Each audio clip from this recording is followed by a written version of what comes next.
حضرت جناب سیدنا سری سختی رحمت اللہ علیہ فرماتے میرا دل سخت ہو گیا تھا،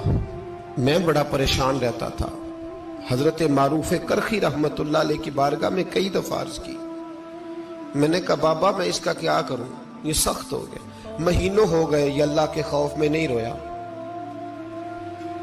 سالوں بیت گئے حضور کی نعت سن کے نہیں رویا،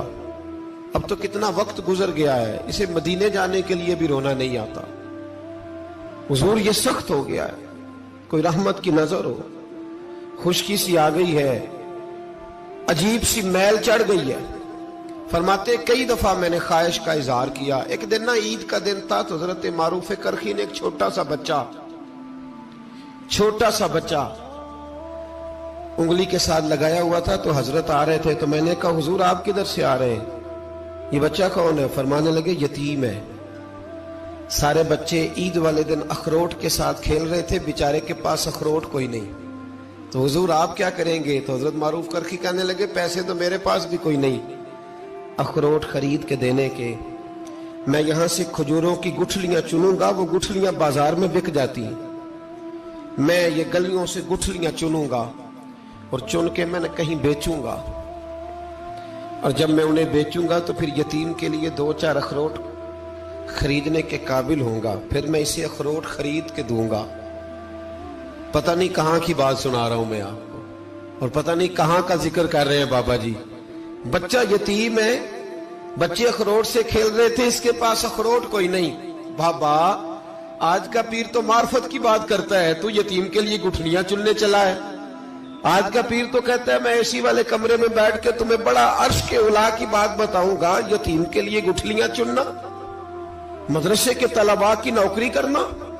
یتیموں کا، غریبوں کا، ان مجبوروں کا خیال کرنا، یہ تو رواج ہی نہیں ہے آج کا۔ بابا تو کیا کہانی سنا رہا ہے؟ تو حضرت معروف کرخی کہنے لگے گٹھلیاں چنوں گا، پھر انہیں بیچوں گا، پھر جب کچھ پیسے ملیں گے نا تو میں اسے اخروٹ خرید کے دوں گا، اور فرمانے لگے جب یہ اخروٹ سے کھیل کر ہنسے گا نا تو اللہ میرے دل کو سکون عطا فرمائے گا۔ میں گٹھلیاں چننے جا رہا ہوں، میں مزدوری کرنے، تیری تلاش میں پھرا میں جنگل، پہاڑ اور دشت میں۔ تو حضرت سری سختی فرماتے ہیں میرے گھر میں پیسے تھے، میں نے کہا حضور اگر یہ نوکری مجھے مل جائے تو میں غلام جو ہوا، اگر مجھے دے دے یہ نوکری تو میں نہ کر لوں؟ فرمانے لگے تو کر لے۔ فرماتے میں اس یتیم کو پہلے گھر لے گیا، وہاں سے میں نے پیسے لیے، پھر بازار لے گیا، کپڑے خریدے، اس کے لیے ٹوپی خریدی، پھر میں نے اسے 2 کھجوریں کھلائیں، پھر اخروٹ خرید کے دیے۔ حضرت سیدنا معروف کرخی کہتے ہیں اس کو میں نے چیزیں دے کے نا، وہ بچہ تھا، بچے ہی ہوتے ہیں، میں نے جب اسے اخروٹ دیے تو وہ دوڑنے لگا، میں بھی ہلکا ہلکا پیچھے چلنے لگا۔ فرماتے ہیں وہ جا کے بچوں کے گروہ میں مل گیا، وہاں درجنوں 20 بچے کھیل رہے تھے، وہ مل گیا، وہ کھیلتا رہا۔ آپ فرماتے ہیں لوگوں اس دن میرے رب نے میرے دل کو اپنے قرب کی لذت بھی عطا کی، اور میرا دل تھا میرے سینے پر ساری رات، تھا میرے سینے میں میرا دل، پر ساری رات میرے نبی کے قدموں کا طواف کرتا رہا ہے۔ اب نہ لگ گیا ہے، پاک ہوئے تے پاک بھی ملدا ہے، اے بنا پاکوں پاک نہیں ملدا۔ سادے وجود نو تون دے نالوں اکو تولا ٹکڑا دل دا، دل لگا کے، دل لگ جائے تو پھر وہ لگ جاتا ہے۔ آپ یقین کریں لگتا ہے تو مزہ دیتا ہے، اور جب تک لگتا نہیں پھر کوئی بھی کیف سرور حاصل۔ امام زین العابدین رضی اللہ تعالیٰ عنہ مولا علی شیر خدا کے پوتے، امام حسین کے صاحبزادے، سیدہ پاک کی پیاری نسل، امام زین العابدین گھر میں نماز پڑھ رہے تھے، غور کرنا بات پہ، گھر پہ نماز پڑھ رہے تھے، گھر میں آگ لگ گئی۔ جب آگ لگی ہے تو پھر شور بھی ہوتا ہے، کچھ لوگوں نے شور مچایا، آگ آگ آگ، دور دراز سے لوگ دوڑے، آپ کا ایک چھوٹا بچہ بھی پاس سویا ہوا ہے، آگ لگ گئی، شور ہو رہا،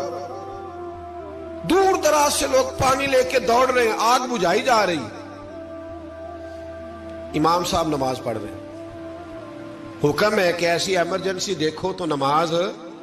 توڑ دو، پر اس کے لیے جو دیکھے ہی نہ، جسے سوجے ہی نہ ہو کیا رہا۔ امام زین العابدین پڑھتے رہے، نماز مکمل ہوئی تو آپ کی زوجہ کہنے لگی اللہ آپ پہ رحم کرے، گھر میں آگ لگ گئی تھی، سارا محلہ، سارا گاؤں، سارا شہر ٹوٹ پڑا، بچہ سویا ہوا تھا، آپ نے توجہ ہی نہیں کی۔ تو آپ فرمانے لگے ہلکی سی بن بناہٹ ہوئی تھی میرے کانوں میں، پر میں اللہ کی نماز پڑھ رہا تھا، پر میں اپنے رب کی، میں اس کی نماز پڑھ رہا تھا، تیرے عشق کی انتہا چاہتا، تیرے عشق کی انتہا چاہتا، تیرے عشق کی انتہا چاہتا، میری سادگی دیکھ کیا چاہتا ہوں، ذرا سا تو دل ہے مگر شوق اتنا، وہی لن ترانی سنا چاہتا ہوں، مجھے کیا خبر ادھر کیا ہو رہا، ادھر میں تو اس کے ساتھ میرا تعلق تھا، میں تو اللہ کی بارگاہ میں حاضر تھا، مجھے کیا پتا۔ بی بی کہنے لگی آگ لگ گئی تھی، تو فرمانے لگے بھلی مانت چپ کر، تم دنیا کی آگ بجھا رہے تھے، میں جہنم کی آگ بجھا رہا تھا، تم لوگ اپنے شور میں تھے تو میں اپنے ذائقے میں۔ الذین ہم فی صلاتہم خاشعون، فرمایا یہ لوگ اپنی نمازوں میں عاجزی کر، دل لگا کے کرتے ہیں جو کرتے ہیں۔ اور بڑی خوبصورت مثال ہے، حضرت رومی نے لکھی ہے، بڑی مشہور بھی ہے۔ ایک نمازی نماز پڑھ رہا تھا، میری طرح کا نمازی، مجنو اس کے آگے سے گزر گیا، لیلا کے گھر جا رہا، تو نمازی اتحیات پہ تھا، اتنی دیر میں اس نے بھی نماز مکمل کر لی، تو پیچھے سے جا کے مجنو کا گریبان تھاما، کہنے لگا شرم نہیں آتی تجھے، مسئلے کا نہیں پتا، نمازی کے آگے سے نہیں گزرنا چاہیے؟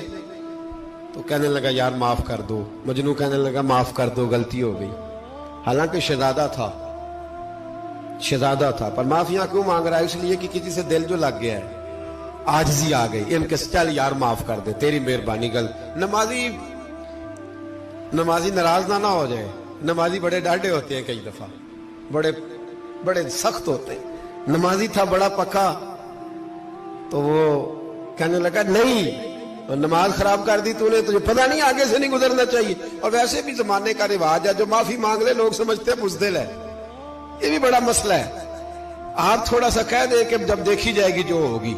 لوگ سمجھتے ہیں نہیں ہے دم کم، معافی مانگ لے سامنے والا بگڑ جاتا ہے، الا ماشاءاللہ،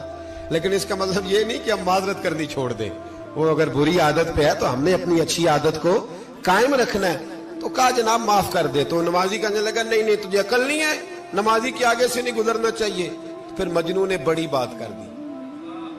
پھر ایک عاشق نے عاشقوں والا جملہ بولا،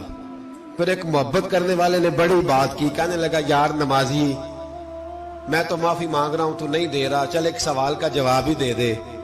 کہ میں تو عورت کے عشق میں جا رہا تھا، مجھے تو نظر نہیں آیا کہ تو نماز پڑھ رہا ہے، میں تو بی بی کے عشق میں تھا، مجھے تو نظر نہیں آیا، تو بتا تو رب کے عشق میں تھا، تو مجھے کیسے دیکھ رہا تھا، میں تجھے کیسے نظر آیا، حالانکہ تو اللہ کے عشق میں کھڑا تھا، مالک حقیقی کی محبت میں تیری میرے اوپر نظر کیسے پڑ گئی، میں تو عورت کے عشق میں تھا۔ اب نمازی صاحب شرمندہ ہو گئے،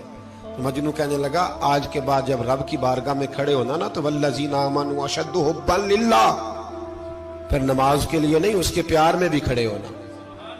دل لگا کے